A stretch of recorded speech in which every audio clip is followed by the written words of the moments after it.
Unified 911, anong matutulong namin sa'yo? Anya ti maitulong mi ken kapo. Anong may tatabang ko sa Unsay imo? akong ikatabang nimo? Ngini makadabang na misal ka no. Sa anumang wika o dialekto, may tulong na darating sa iyo.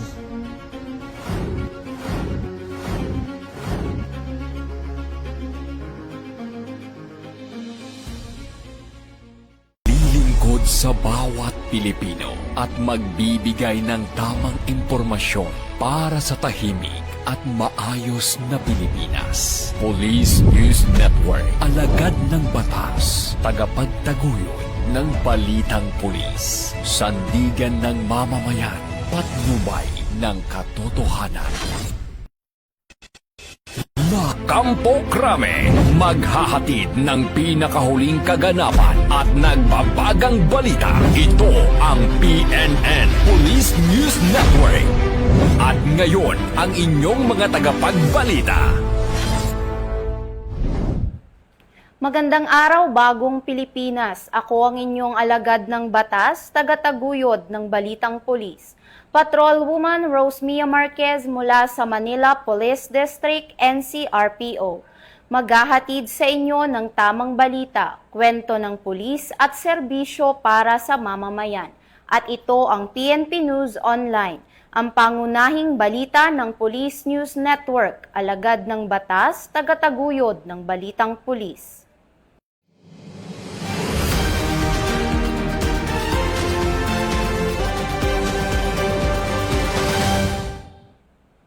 Narito ang mga balitang hatid ng ating PNN correspondents mula sa iba't ibang panig ng bansa.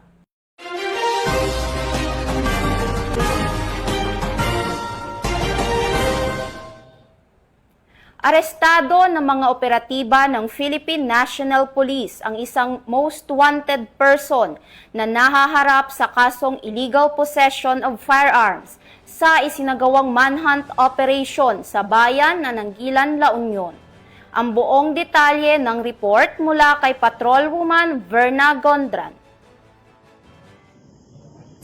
Arestado ang isang 42 anyos na lalaki na matagal nang pinaghahanap ng batas sa isinagawang Joint Law Enforcement Operation sa Nagilian, La Union noong Mayo 18, 2026. Pinangunahan ng Nagilian Municipal Police Station, katuwang ang CIDJ Biliran Provincial Field Unit at La Union Provincial Intelligence Unit ang operasyon para sa pagsisilbi ng warrant of arrest laban sa suspect.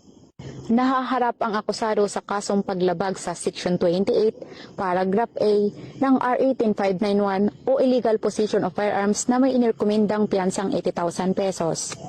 Maayos na naaresto ang suspect at ipinaalam sa kanya ang kanyang mga karapatan alinsunod sa Miranda Doctrine. Dinala rin siya sa ospital para sa medical examination bago isinilalim sa booking at custodial procedures sa Nagilian Municipal Police Station. Kasalukuyang nasa kustodiya ng pulisya ang akusado habang nagpapatuloy ang kaukulang legal na proseso laban sa kanya. Bagong PNP para sa bagong Pilipinas, serbisyong mabilis, tapat at nararamdaman. Mula dito sa Ilocos Region, ako po ang inyong PNN correspondent, Patrolwoman Verna P. Gondran, alagad ng batas, tagataguyod ng Balitang Pulis.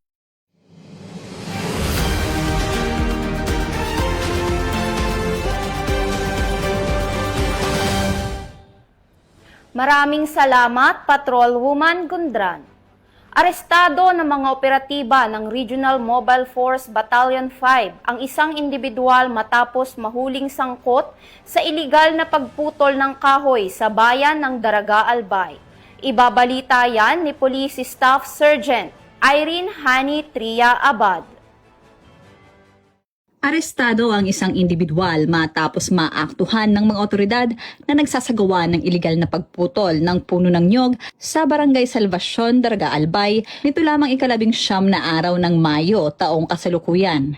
Ang operasyon ay pinangunahan ng mga tauhan ng Regional Special Operating Team ng Regional Maritime Unit 5 na nagresulta sa pagkakaaresto sa sospek na kinilala sa alias Ed Binata, 35 taong gulang at residente ng nabanggit na lugar. Nakumpiska mula sa sospek ang isang unit ng chainsaw na walang kaukulang permit at 55 piraso ng coconut lumber na may kabuuang halaga na 38,400 piso. Nasa kustudiya na ngayon ng Regional Maritime Unit 5 Headquarters ang sospek at mahaharap sa kasong paglabag sa Republic Act 8048 o ang Coconut Preservation Act of 1995 as amended by Republic Act 10593 at RA 92175 o ang Chainsaw Act of 2002.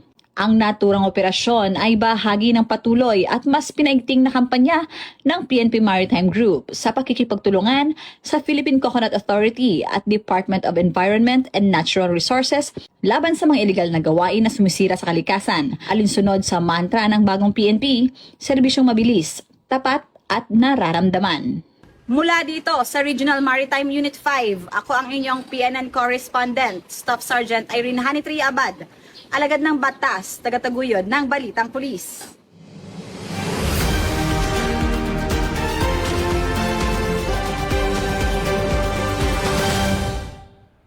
Maraming salamat, Police Staff Sergeant Abad.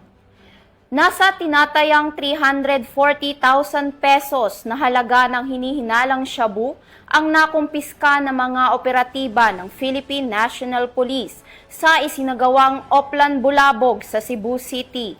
Yan ang muling ibabalita ni Patrolwoman Flora May Azares.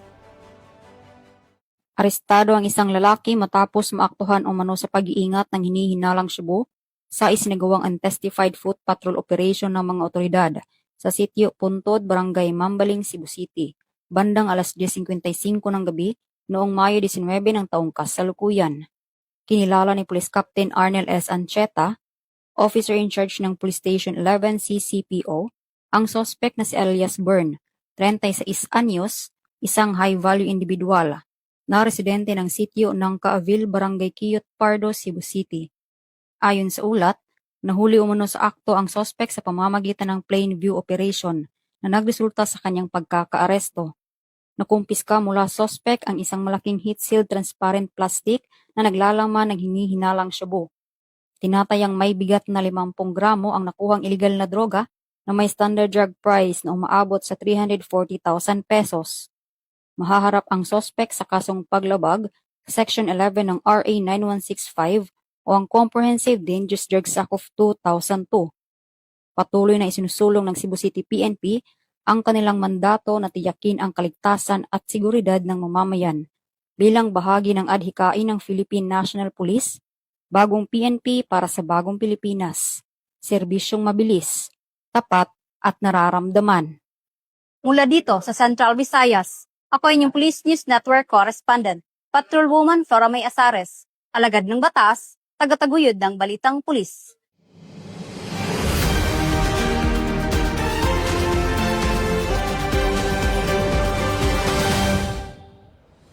Maraming salamat, Patrolwoman Azares. Pangungunahan ng Philippine National Police ang pagdaraos ng 44th ASEANAPOL Conference 2026 na gaganapin sa Maynila bilang bahagi ng pagpapalakas ng kooperasyon ng mga bansang kasapi ng ASEAN sa larangan ng law enforcement at regional security. Ang balitang yan ni Patrolman Don Brosas.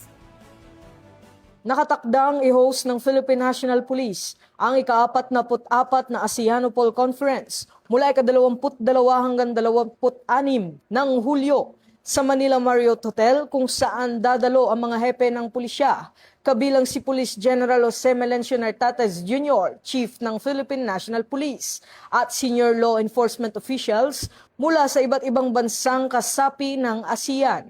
Bitbit ang temang United in Vision, Securing People and Strengthening Collaboration. Tatalakayin sa pagpupulong ang pagpapalakas ng kooperasyon laban sa transnational crimes, cybercrime, human trafficking, illegal drugs at iba pang banta sa seguridad sa rehiyon. Ayon kay PNP Chief, handa ang PNP sa pag-host ng mahalagang pagtitipon bilang pagpapakita ng matibay na ugnayan at kooperasyon ng mga pulisya sa Southeast Asia. Ang ASEANAPOL ay binubuo ng 10 bansang kasapi ang Pilipinas, Thailand, Indonesia, Malaysia, Singapore, Brunei, Cambodia, Laos, Myanmar at Vietnam. Unang hinost ng Pilipinas ang ASEANAPOL Conference noong 1981. Mula rito sa PNP National Headquarters, Ako ang inyong PNN correspondent, Patrolman Don Brosas, alagad ng batas, tagataguyod ng Balitang Pulis.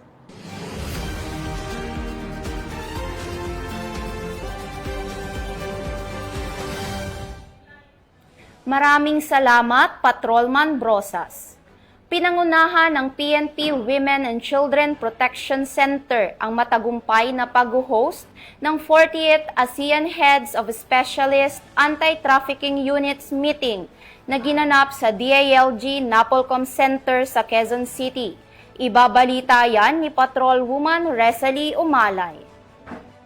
Pinangunahan ng Philippine National Police Women and Children Protection Center sa ilalim ng pamumuno ni Police Brigadier General Maria Sheila T. Portento, Chief WCPC, ang matagumpay na 48th Asian Heads of Specialist Anti-Trafficking Units meeting na isinagawa noong Mayo 11 taong kasalukuyan sa DILG Napolcom Center. Ang HSU ay nagsisilbing isang mahalagang Asian-level platforms na naglalayong palakasin ang kooperasyon ng mga senior law enforcement officials mula sa iba't ibang bansa, kasapi ang ASEAN, sa pagtugon ng mga transnational crime na may kaugnayan sa kababaihan at mga bata, kabilang ang trafficking in person, online sexual exploitation at iba pang uri ng pang-aabuso. Bilang pangunahing specialized unit ng PNP na may mandato sa pag-iwas, investigasyon at pagtugon sa mga krimen laban sa kababaihan at kabataan, patuloy na isinusulong ng PNP WCPC ang victim-centered, trauma-informed at child-sensitive sa pamamaraan ng pagpapatupad ng batas alinsunod sa mga Asian commitments at umiiral na batas ng bansa. Sa pamamagitan ng policy coordination, intelligence sharing, capacity building at operational cooperation, pinalakas ng HSU ang kolektibong adhikain ng Asian member states na protektahan ang karapatan, ang kaligtasan at kapakanan ng kababaihan at mga bata sa buong rehiyon. Muling pinagtibay ng mga kalahok ang kanilang pagkakaisa sa layuning makabuo ng isang mas ligtas at mas matatag na Asian community para sa kababaihan at kabataan. Mula dito sa Campo Crame, ako ang inyong PNN correspondent, Patrolwoman Resalie Umalay, nagbabalita para sa Police News Network, alagad ng batas, tagataguyod ng Balitang Pulis.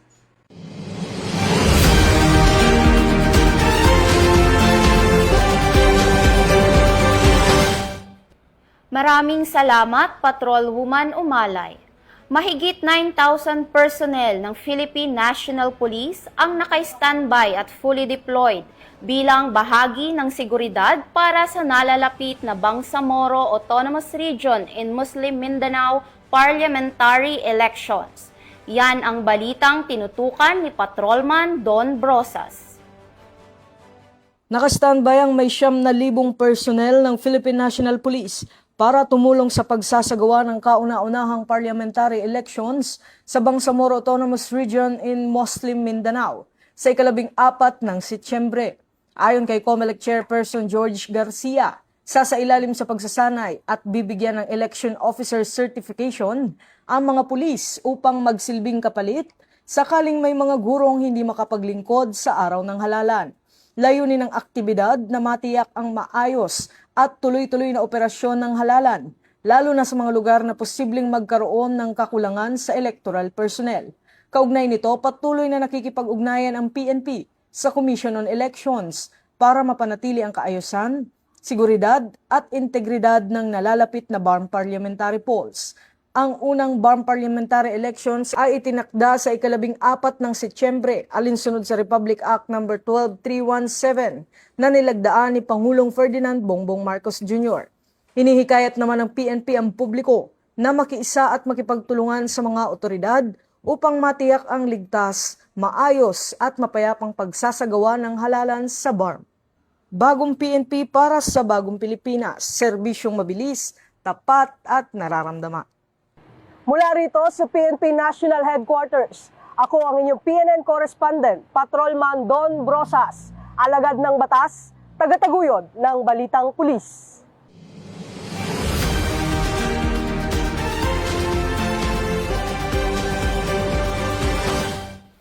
Maraming salamat, Patrolman Brosas.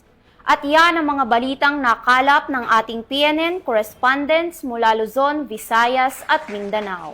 Para sa mas malawak at mabilis na ulat ng mga balita, huwag kalimutang mag-like, follow and share sa aming official social media accounts ng Police News Network. Tutok lang sa aming YouTube channel para sa mga live stream at replays at i-follow kami sa X account para sa mga real-time updates at Facebook account ng Police News Network. Manatiling mapagmatsyag at laging alamin ang totoo. Sa ngalan ng pamunuan ng Philippine National Police, sa pangunguna ni Chief PNP Police General Jose Milencio Nartates Jr. at sa pamumuno ni President Ferdinand Bongbong Marcos Jr., kami ay maglilingkod sa bawat Pilipino at magbibigay ng tama at balanseng balita. Mula rito sa tanggapan ng tagapag-ugnay ng pambansang pulisya, ako ang inyong alagad ng batas, tagataguyod ng Balitang Pulis, Patrolwoman Rosemia Marquez mula sa Manila Police District NCRPO. Maghahatid ng tamang balita, kwento ng pulis at serbisyo para sa mamamayan. At ito ang PNP News Online, ang pangunahing balita ng Police News Network. At ito ang bagong PNP para sa bagong Pilipinas, serbisyong mabilis, tapat at nararamdaman.